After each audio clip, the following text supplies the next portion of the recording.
There is an individual and there is the society.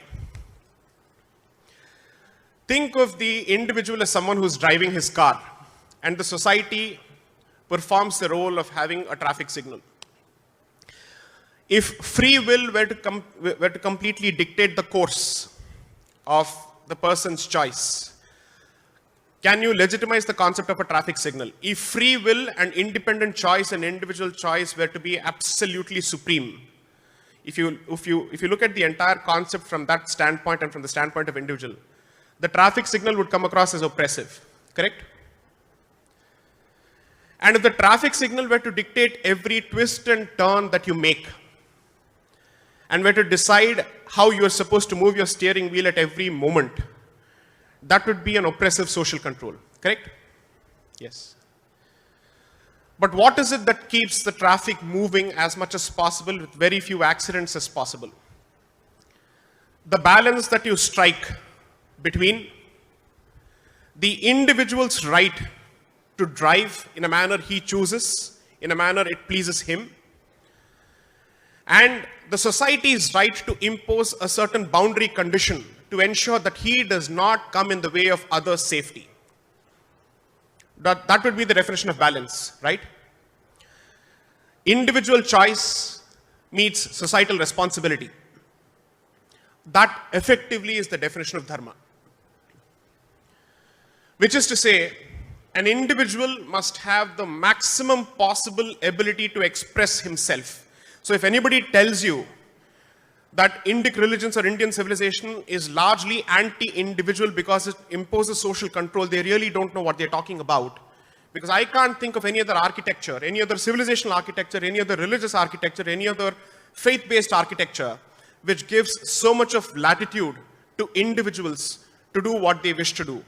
Are you forced to go to a Sunday school?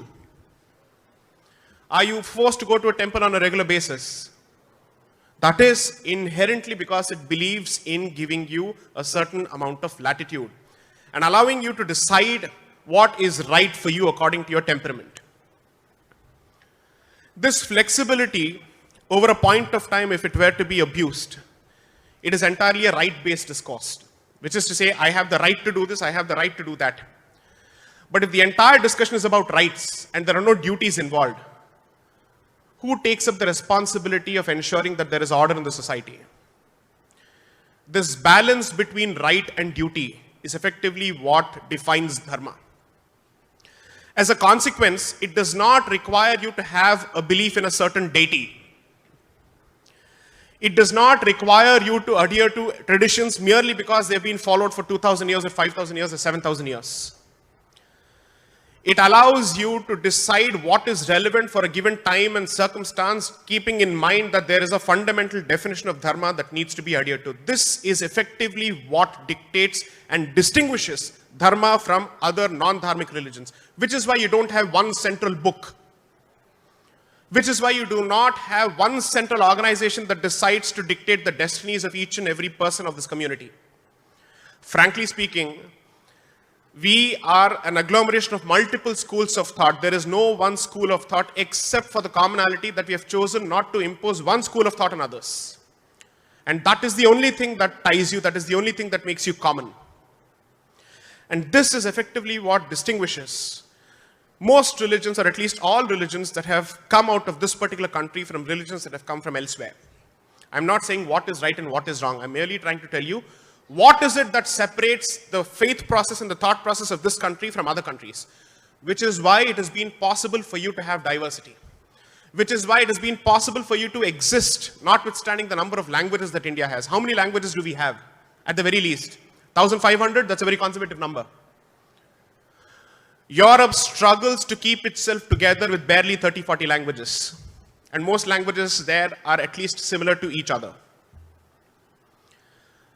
Notwithstanding the fact that there is a fair amount of faith-based homogeneity, they're largely of the same religion, and still they struggle because they have not cracked the code of what is diversity. And that is the central point that India tries to convey. Think of India as a microcosm of the world, which is to say, and this is something that most thinkers and most philosophers who have taken an active interest in Indian philosophy have said. There is not a single thought, good, bad, or ugly, which has ever been thought of or which has ever existed in the world, which has never existed in India. And what does not exist in India does not exist anywhere else.